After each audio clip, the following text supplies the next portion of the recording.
The world tilted sideways, and the last thing I remember was the cold marble floor rushing toward my face. But I never hit the ground. Instead, strong arms wrapped around me, pulling me against a chest that radiated heat like a furnace. Through the haze of my fading consciousness, I heard a sound that made every person in that throne room freeze in terror. It was a roar.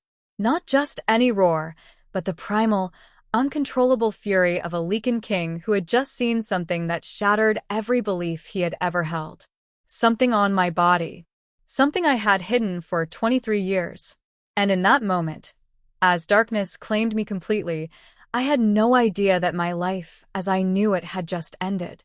What rose from the ashes would be something I never could have imagined. But I am getting ahead of myself. Let me take you back to where this all began, to the moment when fate decided to play its cruelest hand. Before I continue, I need you to do something for me. Drop a comment right now telling me where in the world you are watching this from. I want to know who is joining me on this journey. And while you are at it, hit that subscribe button and tap the notification bell. Trust me, you do not want to miss what happens next because this story is about to take you places you never expected. My name is Seraphine Moreau, though no one had called me by my full name in years. In the servants' quarters of the Valdres Pack, I was simply Sarah, the quiet one, the invisible one. The girl with no family, no history, and no future beyond scrubbing floors and serving meals to wolves who barely acknowledged my existence. I had been found as an infant, abandoned at the border of the territory during the worst winter storm in a century. The previous alpha had taken pity on the human child left to die in the snow, but his mercy extended only so far. I was given life, but little else. No adoption. No family name. No status. I grew up as a servant, always aware that I existed at the very bottom of a hierarchy I had no hope of climbing. For 23 years, this was my reality. I woke before dawn. I worked until my bones ached, and I fell into dreamless sleep only to repeat the cycle again. I had learned to make myself small, to move through rooms without being noticed, to keep my head down and my mouth shut. It was safer that way. Werewolves, I had learned early, had little patience for humans who forgot their place. But there was one thing no one knew about me. One secret I had guarded with my very life since I was old enough to understand what it meant. On my left shoulder blade, hidden beneath my servant's clothes, there was a mark. It was not a scar or a birthmark in the traditional sense. It was a pattern that seemed to shift and change depending on the light, a design that looked almost like flames intertwined with crescent moons. When I was young and foolish, I had shown it to one of the older servants, a woman named Greta, who had taken care of me when I was small. The look of terror on her face had been enough to make me never speak of it again. She had gripped my shoulders so hard it bruised, her eyes wild as she whispered words that still haunted me. "Hide it," she had hissed. "Never let anyone see it, child. Never. If they find out what you are, they will either kill you or cage you, and I cannot say which would be worse." She died the next winter, taking whatever knowledge she had to her grave. And I did as she instructed. I hid the mark. I wore high-collared shirts even in summer. I never undressed in front of others. I became a ghost, a shadow, a nobody that no one would ever think to examine closely. This strategy worked perfectly until the day everything changed. The new Lycan King had arrived. His name was Theron Valdres, and even among our kind, the stories about him were the stuff of nightmares. He was not merely an alpha. He was something more, something ancient and terrifying. A Lycan, they called him. The direct descendant of the first wolves, being so powerful that ordinary werewolves bowed before them like wheat before a storm. He had united 5 territories through conquest and diplomacy, crushing any opposition with a ruthlessness that left no room for mercy. They said he had never found his mate, and the coldness in his heart had only grown with each passing year. They said his wolf was so powerful that even shifting caused the ground to tremble. They said he could sense lies, smell fear, and tear through steel with his bare hands. When word came that King Theron would be visiting our pack to meet with our alpha about pledging allegiance to his growing kingdom, the entire household was thrown into chaos. Every floor had to be polished until it reflected like a mirror. Every piece of silver had to gleam. Every servant had to be on their absolute best behavior because one wrong move, one moment of disrespect, could mean death for not just the offender, but potentially the entire pack. I was assigned to help serve during the welcoming feast. It was an honor I did not want, but refusing was not an option. So, I pressed my cleanest uniform, made sure my collar was high enough to cover the edge of the mark, and prayed to whatever gods might be listening that I would remain invisible for just one more night. The throne room had been transformed into something out of a dark fairy tale. Candles flickered in their hundreds, casting dancing shadows across tapestries depicting wolf hunts and lunar ceremonies. The pack's finest warriors lined the walls, their postures rigid with a combination of pride and fear. Our alpha, Lord Cassiusborn, sat on his throne with his Luna beside him, but even from my position near the servants' entrance, I could see the tension in his shoulders. He was afraid. They all were. Then the doors opened, and he walked in. I had thought the stories were exaggerations. I was wrong. Theron Valdris stood nearly 7 feet tall, his presence so overwhelming that the very air seemed to grow heavy. His hair was black as a raven's wing, pulled back from a face that could have been carved from marble by a sculptor who wanted to capture the essence of predatory beauty. His eyes were the color of molten gold, and they swept across the room with the casual assessment of a being who knew that nothing present could challenge him. He wore black from head to toe, simple but clearly expensive, and when he moved, it was with the fluid grace of a creature built for hunting. For killing. I could not look away. No one could. It was as if his very presence demanded attention, and to deny that demand would be to invite destruction. The feast began, and I did my job. I poured wine. I brought platters. I kept my eyes down, and my steps quiet. For hours, everything went according to plan. The negotiations seemed to be going well. Lord Cassius was offering his allegiance, his resources, his warriors. King Theron listened with an expression that revealed nothing, occasionally asking questions in a voice so deep it resonated in my chest like distant thunder. I should have been safe. I should have made it through the night without incident. But fate, as I mentioned, had other plans. It started with a stumble. One of the other servants, a nervous young wolf named Pippa, tripped while carrying a tray of goblets. I reacted on instinct, reaching out to steady her, but the motion threw off my own balance. I felt my collar shift, felt the fabric pull away from my shoulder for just a moment. And in that moment, I felt eyes on me. Not just any eyes. Golden eyes that suddenly blazed with an intensity that made my blood turn to ice. King Theron had stopped mid-sentence. He was staring at me with an expression I could not read, his entire body gone rigid. The room fell silent as everyone followed his gaze to the nobody servant who had somehow captured the attention of the most powerful wolf in existence. I tried to move. I tried to back away, to disappear into the shadows as I had done 1,000 times before. But my body would not obey. My heart was pounding so hard I could hear it in my ears, and there was a strange heat building in my shoulder, right where the mark was hidden. Then my vision began to blur. The last thing I saw before I collapsed was King Theron rising from his seat, moving toward me with supernatural speed. The last thing I felt was my body going limp as the darkness claimed me. And the last thing I heard, echoing through the throne room like the crack of doom, was a single word torn from the Lycan King's throat. A word that should have been impossible. A word that changed everything. Me. Consciousness returned slowly, like swimming up through thick honey. I became aware of sensations before anything else. The softness of silk beneath my fingertips. The scent of pine and wood smoke and something else, something wild and primal that made every nerve in my body sing. The weight of a blanket covering me.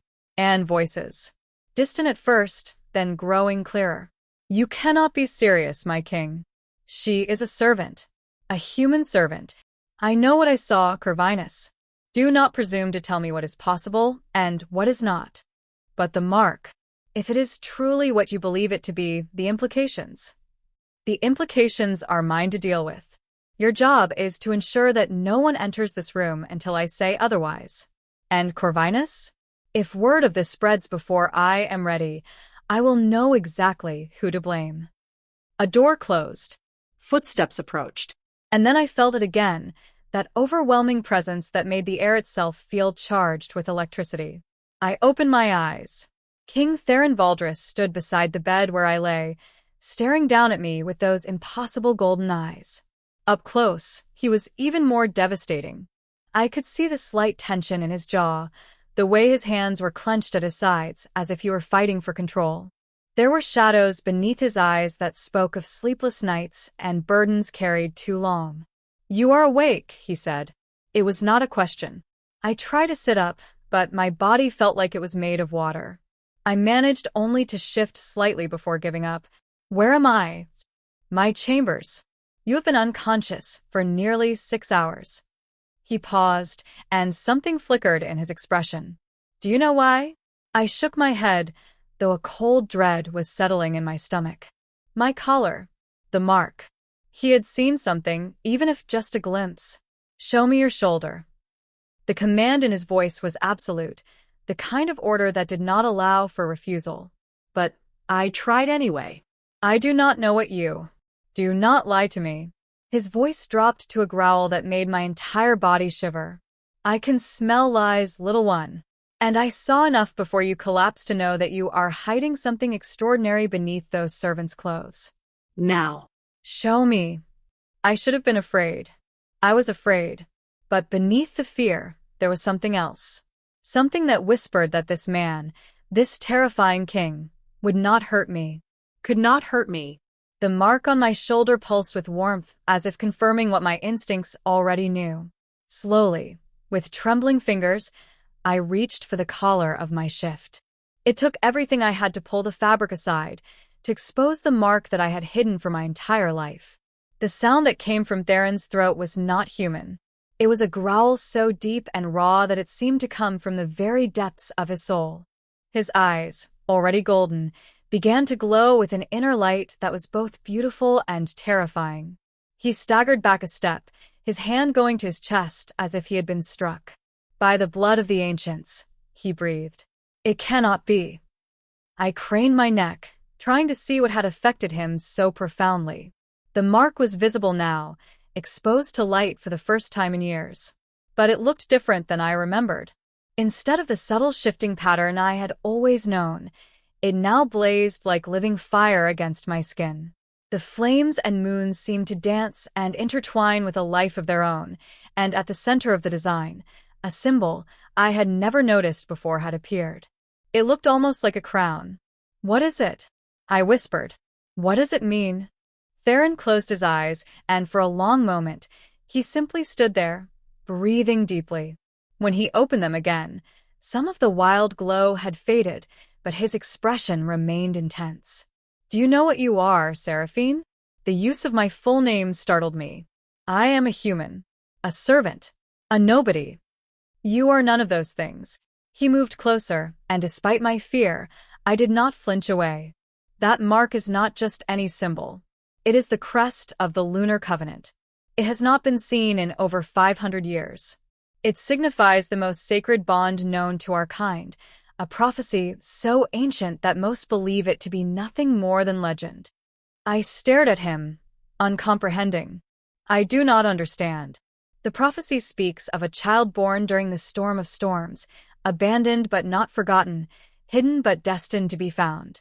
This child would bear the mark of the first Luna, the original mate of the first Lycan.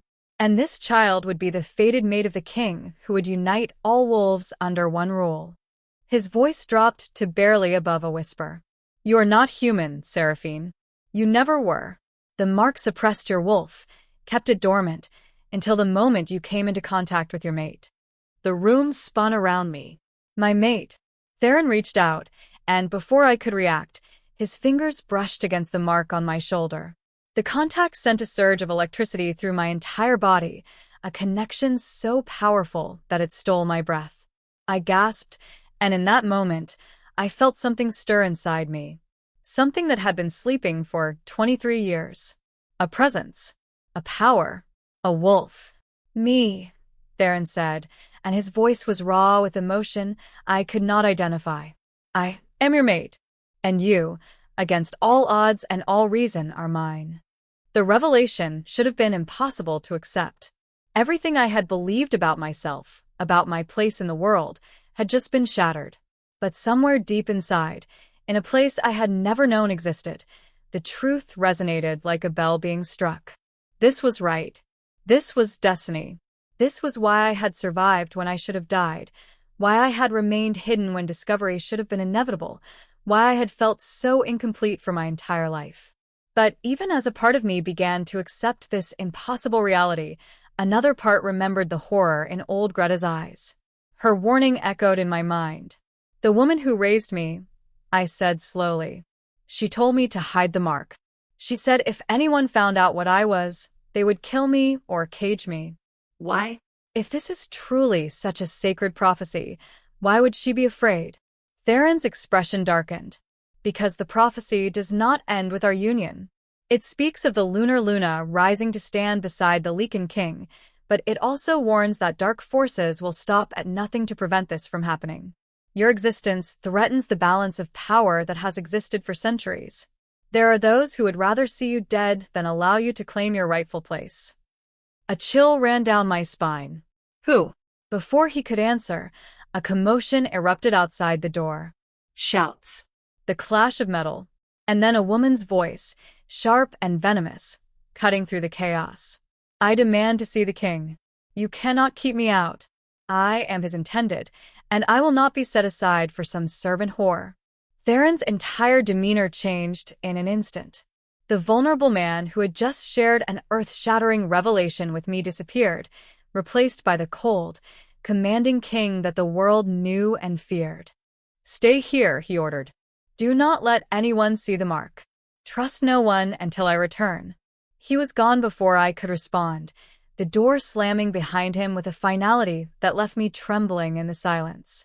A moment later, a woman's scream of fury echoed through the walls. And I knew, with a certainty that settled into my bones like ice, that my trials were only beginning. Now I have a question for you. Have you ever discovered something about yourself that changed everything you believed?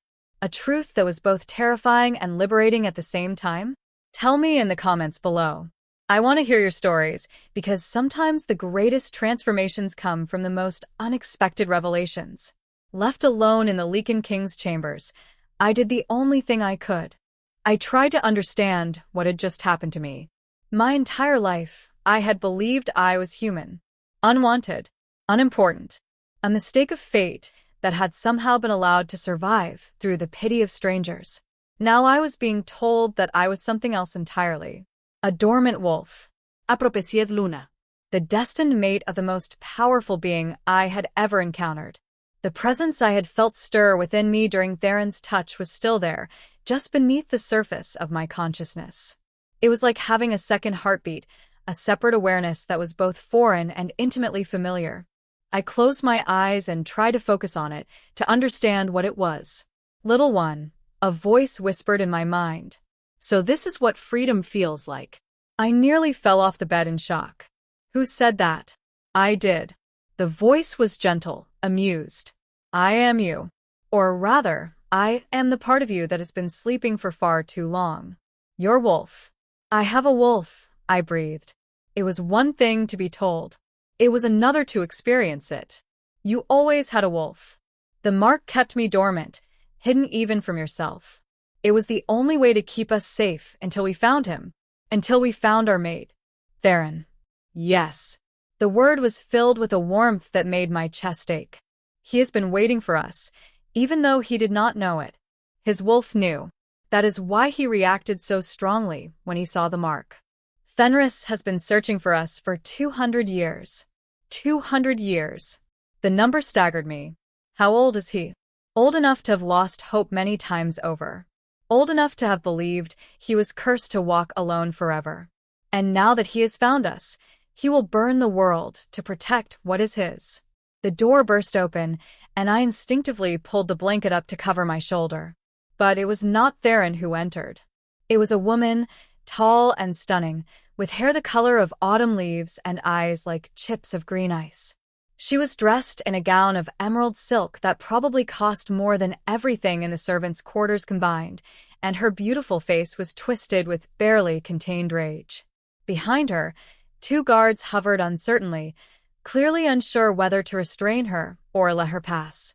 "So," she said, stalking toward the bed with the grace of a predator. "You are the creature that has stolen my intended." The woman stopped at the foot of the bed, her emerald eyes raking over me with unconcealed contempt. Up close, she was even more beautiful, but there was a cruelty in her features that beauty could not hide. Her lips curled in disgust as she took in my simple servant's shift, my tangled hair, my bare feet. "Lysara Thornwood," she said, though I had not asked. "Daughter of the Alpha of the Northern Reaches. Theron's betrothed. Or at least I was, until you appeared from whatever hole you crawled out of." I kept my voice steady, though my heart was racing. "I did not ask for any of this." "Of course you did not. Servants never ask. They just take what does not belong to them." She began to circle the bed, her eyes never leaving mine. "I have spent 3 years cultivating a relationship with Theron. 3 years of strategy, of patience, of positioning myself to become the most powerful Luna in werewolf history. And now some kitchen wench thinks she can waltz in and take what I have worked for." "The mate bond is not something that can be manufactured," I said quietly, repeating what little I understood from the stories I had overheard over the years. "It is chosen by fate." Lysara laughed, but there was no humor in it. "Fate? What a convenient excuse. Tell me, little servant, do you truly believe that a prophecy from 500 years ago is going to protect you? Do you think Theron's council will accept a nobody as their Luna? Do you imagine the other alphas will bow to a woman who was scrubbing their boots last week?" She leaned in close, and I could smell her perfume, something floral and expensive that could not mask the underlying scent of wolfbane, the poison used to weaken werewolves. "Listen carefully," she hissed. "You may have the mark. You may even have the mate bond. But bonds can be broken. Prophecies can be subverted. And accidents happen all the time, especially to those who do not know their place." Fear clenched my stomach, but something else rose to meet it. Something fierce and angry. The wolf inside me stirred, lending me strength I had never possessed before. "Is that a threat?" I asked, and my voice came out lower than I expected, carrying an undertone that made Lysara's eyes widen briefly before she masked her surprise. "It is a promise." She straightened, smoothing her gown as if touching me had contaminated her somehow. "Theron is too blinded by the bond right now to see reason, but he will come to his senses. And when he does, he will realize that a political alliance with the Thornwood Pack is worth far more than some ancient fairy tale. You would be wise to disappear before that happens." She swept toward the door, pausing at the threshold to deliver one final blow. "Oh, and if you are thinking of running to Theron with tales of my visit, do not bother. I have been his closest companion for 3 years. Who do you think he will believe? His trusted ally or a servant he met hours ago?" The door slammed behind her, and I released a breath I had not realized I was holding. "Careful," my wolf warned. "She is dangerous. More dangerous than she appears." I noticed, I muttered. The next hour passed in tense silence. I explored the room, searching for any clue about the man who was supposedly my fated mate. His chambers were sparse for a king, decorated in dark woods and deep blues. There were books everywhere, stacked on tables and shelves and even piled beside the bed. Histories mostly. Philosophy. Strategy. Nothing personal. Nothing that revealed who Theron Valdris was beneath the crown. Finally, when I was beginning to wonder if I had been forgotten, the door opened again. This time, it was Theron who entered, and he was not alone. Behind him came an older man with silver hair and a stern face, carrying a leather satchel. "This is Aldrich," Theron said. "Our pack's physician and one of the few people I trust completely. He is going to examine you." I tensed immediately. Examine me? Not like that. For the first time, I saw a flash of something almost like gentleness in Theron's expression. The Mark's awakening may have triggered changes in your body. Aldrich needs to ensure you are healthy and to understand the nature of your dormant wolf. The examination was clinical, but not uncomfortable. Aldrich asked questions about my health, my childhood, any unusual experiences I might have had. I told him about the times I had healed faster than I should have from injuries, the way I sometimes knew things before they happened, the dreams of running through moonlit forests that had plagued me since childhood. His expression grew more intrigued with each revelation. Fascinating. The suppression was almost complete, but not perfect. Your wolf found ways to manifest even through the binding. Can you help her fully awaken? Theron asked. He stood by the window, silhouetted against the fading light, and I could see the tension in every line of his body. It will happen naturally now that the bond has been acknowledged, but the process may be difficult. Aldrich turned to me with concerned eyes. You have lived as a human for over 2 decades. When your wolf fully emerges, it will be overwhelming. The enhanced senses, the strength, the instincts. Many who shift for the first time as adults struggle to maintain control. Then we will help her, Theron said firmly. Whatever she needs. After Aldrich left, Theron and I were alone again. The silence stretched between us, heavy with unspoken words and complicated emotions. He was a stranger, a king, a being of immense power who could snap my neck without effort. But the bond hummed between us like a living thing, making the distance feel both necessary and unbearable. Lysara came to see me, I said finally. Theron's jaw tightened. I know. My guards reported it after she left. I apologize. It will not happen again. She said she was your intended. She was my counsel's choice, he corrected. A political match to strengthen our alliance within Northern Reaches. Nothing was ever formalized. Nothing was ever real. He turned from the window, and his golden eyes met mine with an intensity that made my breath catch. You need to understand something, Seraphine. I am 237 years old. I have led armies. I have built a kingdom from the ashes of endless wars. I have done things that would haunt your nightmares. But in all that time, I never stopped hoping that somewhere, somehow, my true mate existed. That I was not condemned to an eternity of emptiness. He crossed the room in 3 strides, stopping just short of the bed. Close enough that I could feel the heat radiating from his body.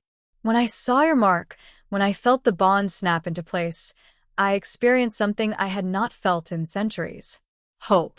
And I will not let anyone, not Lysara, not my council, not the forces that the prophecy warns about, take that from me. From us. My heart was pounding so hard I was certain he could hear it. You do not even know me. I know that you survived against impossible odds.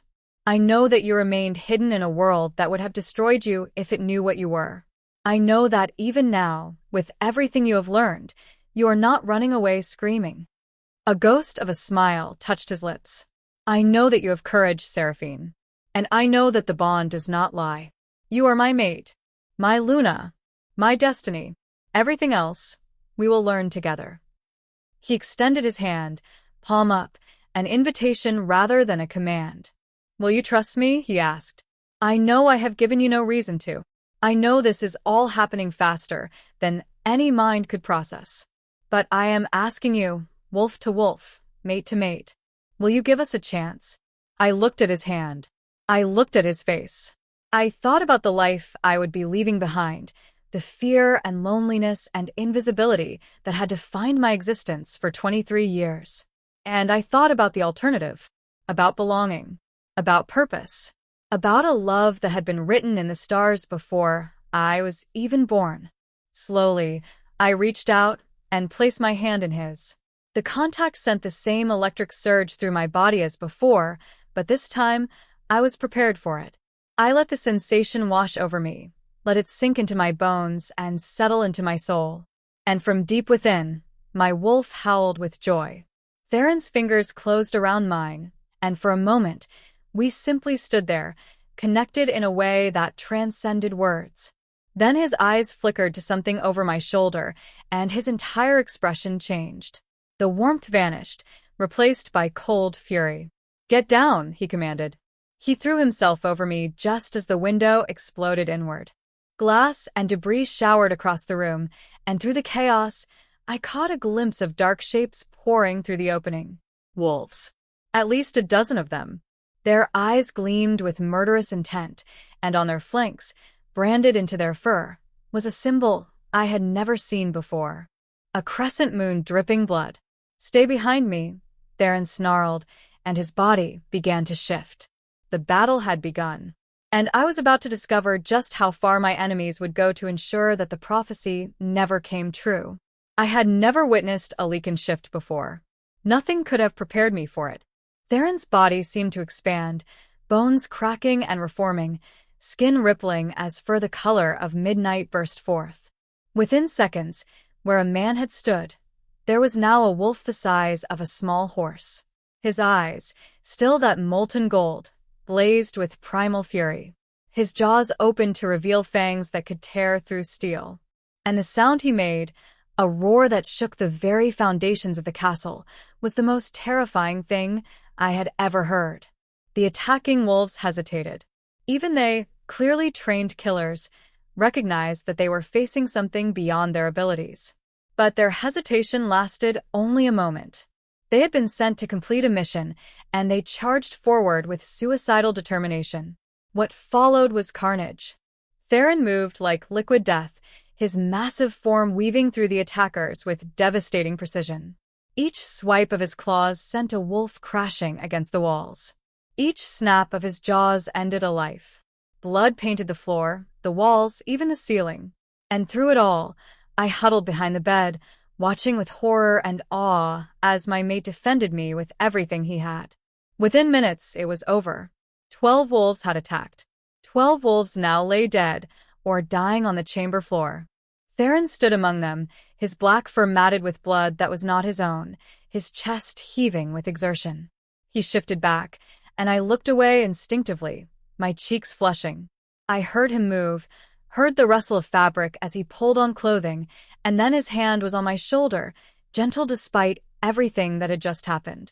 "Are you injured?" he asked. I shook my head, not trusting my voice. "Look at me." I forced myself to meet his eyes. They were still glowing, the wolf barely contained beneath the surface. "I am fine. I have never seen—" "I know." He cupped my face in his hands, and despite the violence of moments before, his touch was impossibly tender. "I am sorry you had to witness that. But I need you to understand that this is the reality of my world. Our world. There will always be threats. There will always be those who want to destroy what we are building. And I will eliminate every single one of them without hesitation." Footsteps thundered in the hallway, and a moment later, Corvinus burst through the shattered door with a squad of guards behind him. "My king." We heard. He stopped, taking in the scene of destruction. "By the moon. What happened?" "An assassination attempt," Theron said coldly. "Someone knew about Seraphine's existence and sent killers to eliminate her before the bond could be completed." He gestured to one of the bodies. Check them. "Find out who sent them. I want answers before dawn." As the guards began their grim work, Theron lifted me easily, carrying me out of the ruined chamber and down a series of corridors. We passed servants and warriors who stared in shock at the blood-covered king and the woman in his arms. No one dared to speak. Eventually, we arrived at another set of chambers, larger and even more heavily guarded than the first. Theron set me down inside and immediately began examining me for injuries, his hands clinical despite the intimacy of our bond. "I told you I am not hurt," I protested weakly. "Humor me. My wolf is barely under control right now, and the only thing keeping him from tearing this castle apart is confirming that you are unharmed." I fell silent and let him complete his examination. When he was satisfied, some of the tension left his shoulders, and he sank into a chair beside me. "The mark on those wolves," I said quietly. "The bleeding moon. What does it mean?" Theron was silent for a long moment. "It is the symbol of a cult that I believed extinct. The Order of the Eclipse. They were formed centuries ago by those who rejected the mate bond, who believed that the connection between wolves should be determined by strength and politics rather than fate. They view the prophecy of the Lunar Luna as a threat to everything they stand for. Because I represent a return to the old ways. Because you represent the ultimate proof that they are wrong. A prophesied maid appearing after 500 years, bearing the crest of the Lunar Covenant. Your very existence invalidates their entire philosophy. And they will stop at nothing to ensure that you do not live long enough to complete the bond. Complete the bond. I knew enough about werewolf culture to understand what that meant. The marking, the mating, the permanent joining of two souls into one. How much time do we have? I asked. Until you are marked, you are vulnerable. Your wolf is still emerging. The bond is still forming. If you die before it is complete. His voice broke slightly. If you die, I do not know what will happen to me. I have waited so long, lost so much. I cannot. I reached out and took his hand, reversing our positions from earlier. Then we do not let them win. We complete the bond. We become what the prophecy says we will become. And we destroy anyone who tries to stop us. Theron looked at me with something like wonder. You have been a werewolf for less than a day, and already you speak like a Luna. I have been surviving against impossible odds for 23 years. That is not going to change just because the odds got bigger. A knock at the door interrupted us. Corvinus entered, his expression grave.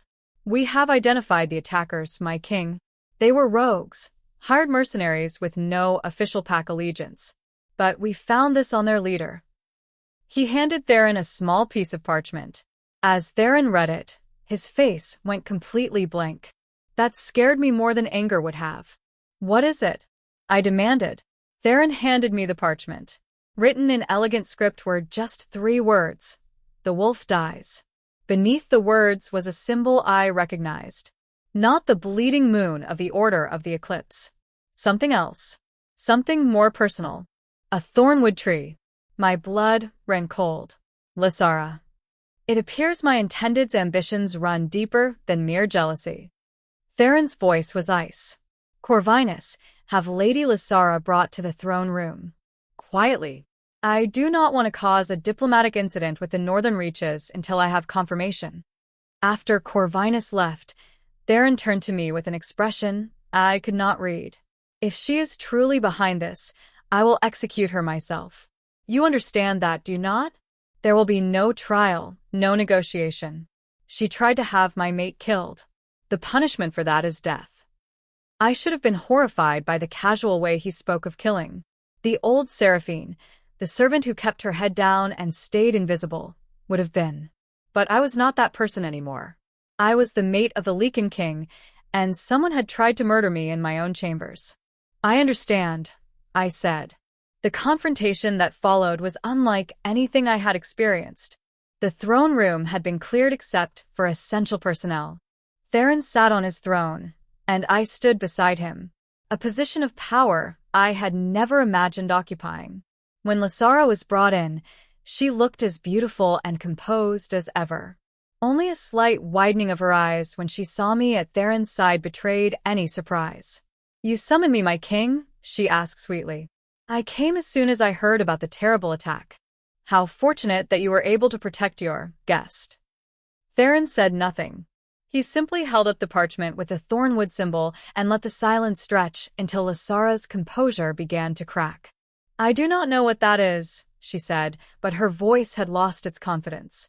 Do you not? Theron stood, descending from the throne with deliberate slowness. The Order of the Eclipse has been feeding me misinformation for years, trying to prevent me from finding my mate. I always assumed their leadership was too fragmented to pose a real threat. But now I discover that someone has been coordinating them. Someone with resources and connections. Someone whose family symbol happens to adorn the orders sent to assassins. Lysara's mask finally shattered. She is just a servant. A nobody. I was supposed to be your Luna. I was supposed to rule beside you. You were supposed to be an alliance, Theron corrected coldly. Nothing more. And now you are nothing at all. Guards, take her to the dungeons. She will be held there until the Northern Reaches can be notified of her crimes. As the guards moved to take her, Lysara twisted free, her face contorted with hatred. You think this is over? The order is everywhere. In every pack, in every territory. You cannot protect her forever, Theron. Eventually, she will let her guard down. Eventually, she will make a mistake. And when she does, we will be waiting. She was dragged away, screaming threats that echoed through the stone corridors. When silence finally fell, Theron turned to me with exhausted eyes. "I am sorry," he said. "This is not the life I wanted to give you." I stepped closer, close enough to feel the heat of his body against mine. This is exactly the life I was born for. I just did not know it until now. The weeks that followed were the most intense of my existence. With Lysara imprisoned and the immediate threat neutralized, Theron focused on helping me prepare for what was to come. The completion of our bond, my first shift, and the official presentation that would introduce me to the werewolf world as the prophesied Lunar Luna. My wolf grew stronger every day. I could feel her now as a constant presence, a second heartbeat that synchronized with my own. She shared her knowledge with me, teaching me things about our kind that no book could contain. How to sense emotions through scent. How to read the subtle body language of wolves. How to channel the power that was slowly building in my veins. Theron was patient in ways that surprised me. Despite his reputation for ruthlessness, with me, he was gentle. He taught me to fight, not because he expected me to defend myself against threats like the ones we had faced, but because confidence in combat breeds confidence in all things. He taught me politics, helping me understand the delicate balance of alliances and rivalries that kept his kingdom together. He taught me about the mate bond, about what it meant to be joined not just in body but in soul. And somewhere in all that teaching, I fell in love with him. Not because of the bond, though it certainly helped, but because I saw who he truly was beneath the crown. The king who read philosophy by candlelight. The warrior who trained his troops alongside them rather than watching from above. The man who brought me flowers from the palace gardens without explanation, who remembered every small preference I mentioned, who looked at me like I was the most precious thing in his world. We had not completed the bond yet. Theron insisted on waiting until I was fully in control of my wolf, until I could consent with complete understanding of what the marking meant. It was a courtesy I knew many kings would not have bothered with, and it only made me love him more. But not everyone was pleased with my growing importance. The council, made up of representatives from the territories under Theron's rule, had been watching my rise with barely disguised hostility. They had accepted Lysara because her family was powerful, her bloodline impeccable, her political value undeniable. I had none of those things. I was a former servant with no family name, no pack allegiance, and no experience in leadership. The night before my official presentation, they made their move. I was in the gardens, practicing the meditation techniques Aldrich had taught me to maintain control over my wolf. The moon was full, and I could feel its pull in my blood, ancient and irresistible.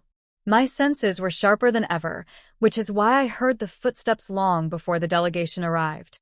7 council members, led by a man named Victorian whose ambition was barely concealed behind his polished manners.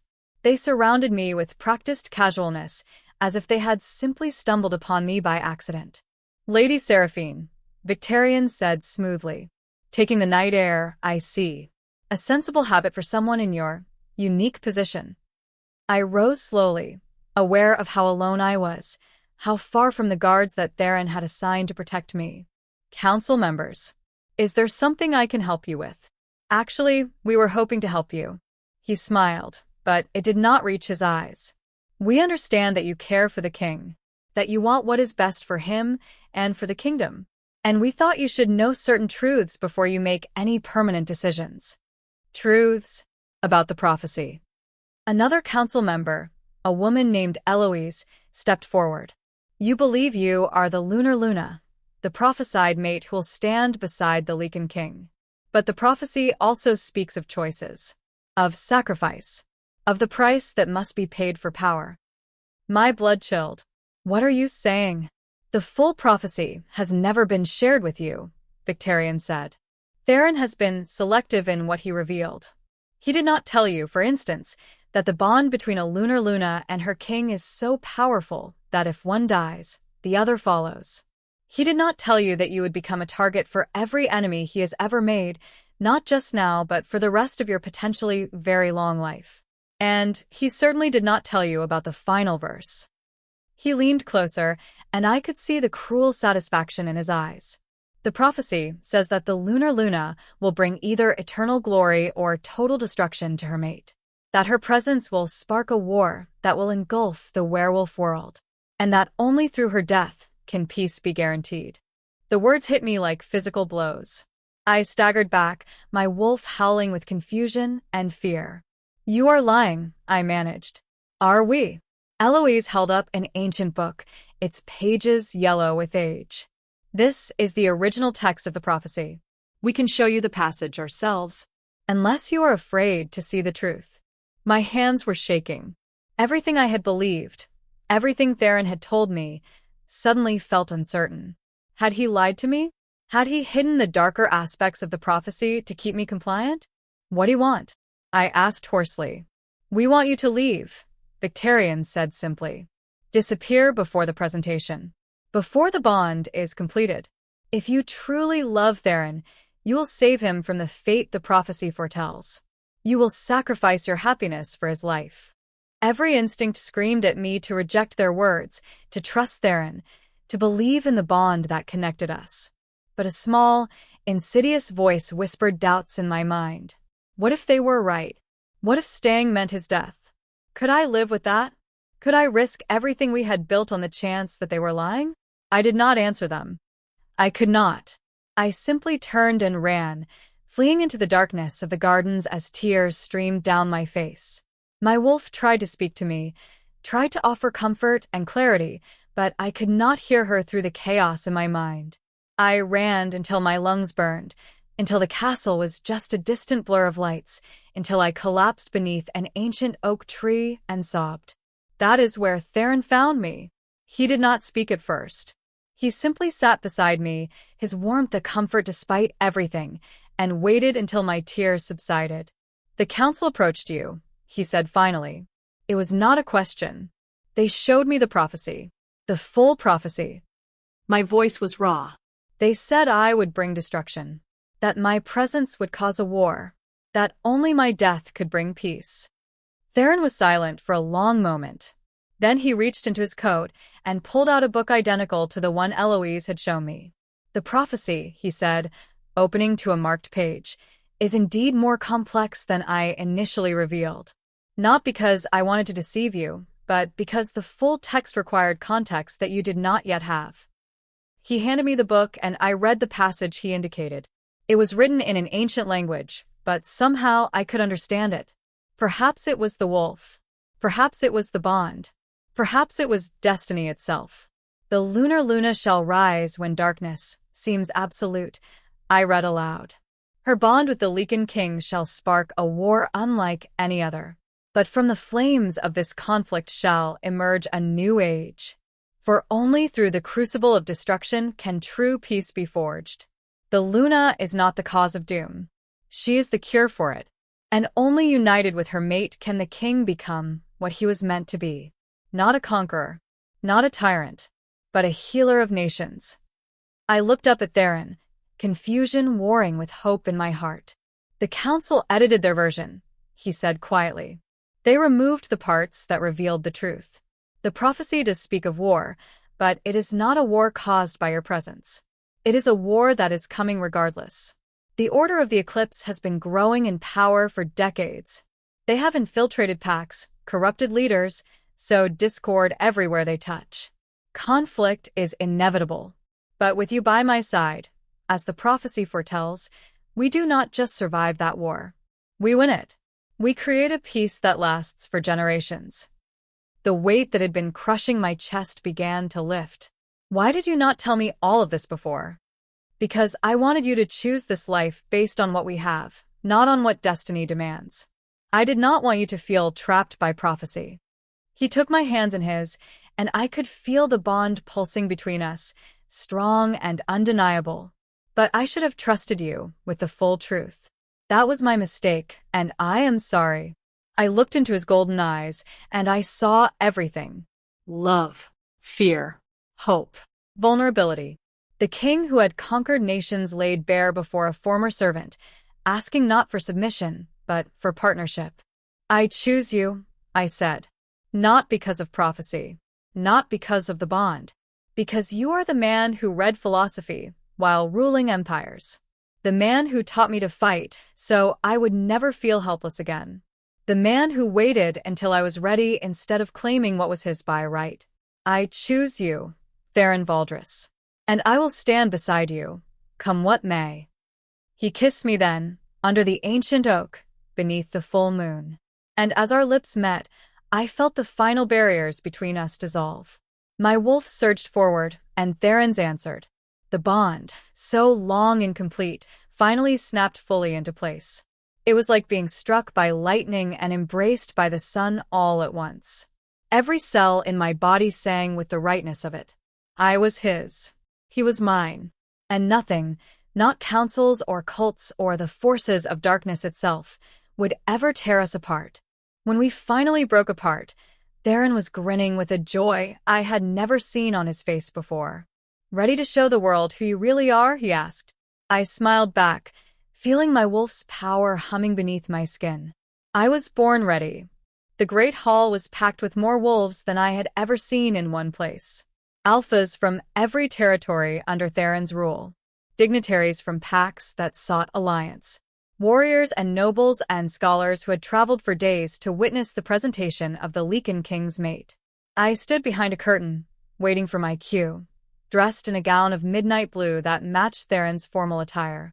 The mark on my shoulder was visible now, displayed proudly for all to see. The crest of the Lunar Covenant, no longer hidden but blazing with the power of our completed bond. My wolf paced inside me, eager to be revealed. In the weeks since the Council's failed manipulation, my control had grown exponentially. Theron's trainers had worked with me day and night, preparing me for this moment.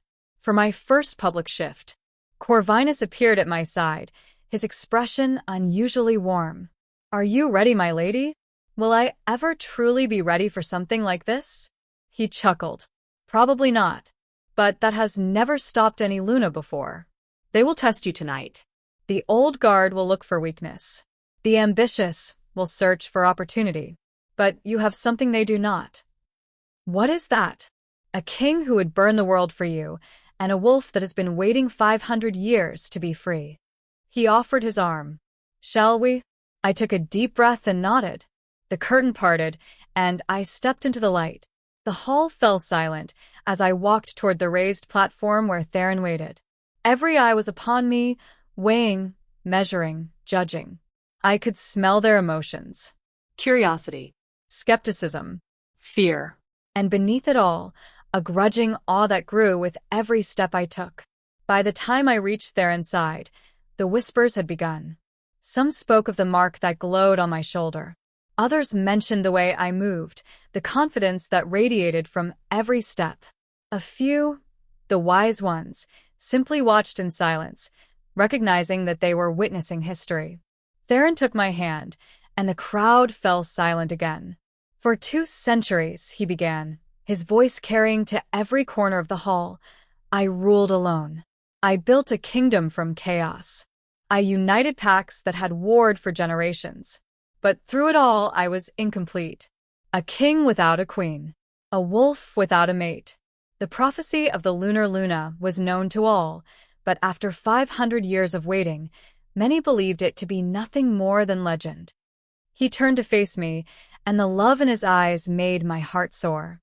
"Tonight, the legend becomes reality.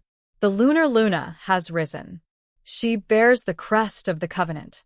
She has survived assassination attempts, council manipulation, and the awakening of a power that most wolves would find overwhelming.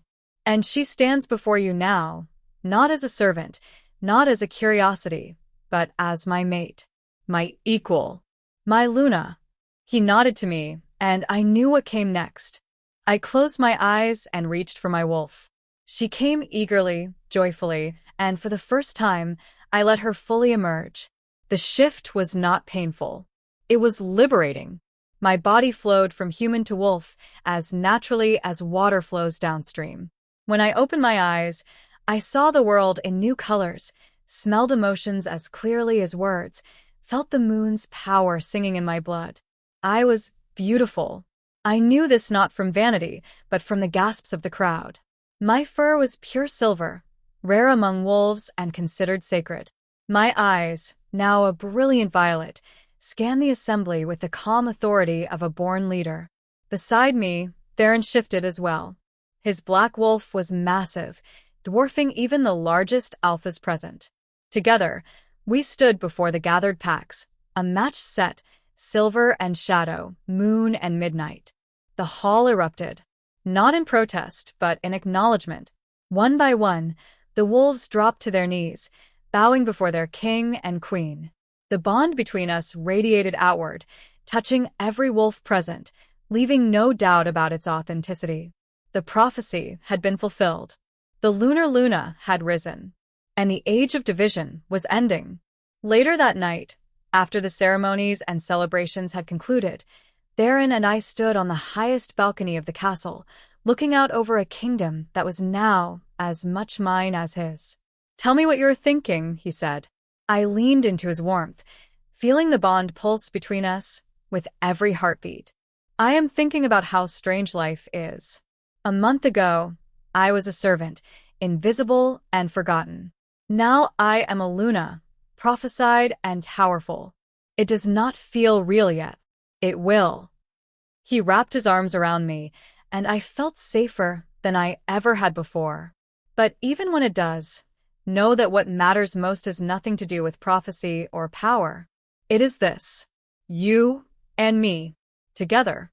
That is the only thing that has ever truly mattered. I turned in his arms and kissed him, pouring all my love and gratitude and hope into that single moment. When we broke apart, both of us were smiling. "So, what happens now?" I asked. "Now we prepare for what is coming. The order of the eclipse will not stop because of tonight. They will regroup, adapt, try again. But they will fail, because we are stronger together than they could ever be apart. And because the prophecy does not end with our union. It ends with victory." He looked out at the moonlit landscape, and I saw the king again, the conqueror, the force of nature that had united a fractured world. But I also saw the man who loved me, the wolf who had waited 2 centuries for my arrival, the mate who would stand beside me through whatever darkness awaited. "Are you ready for a war?" he asked. I thought about everything I had survived.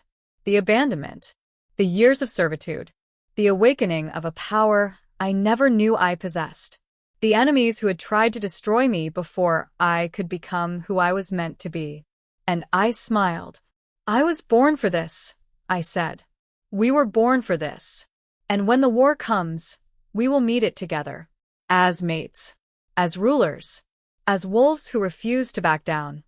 Theron laughed, and the sound was filled with joy and anticipation and absolute certainty. "Then let them come," he said. "Let them throw everything they have at us. Because they have already lost.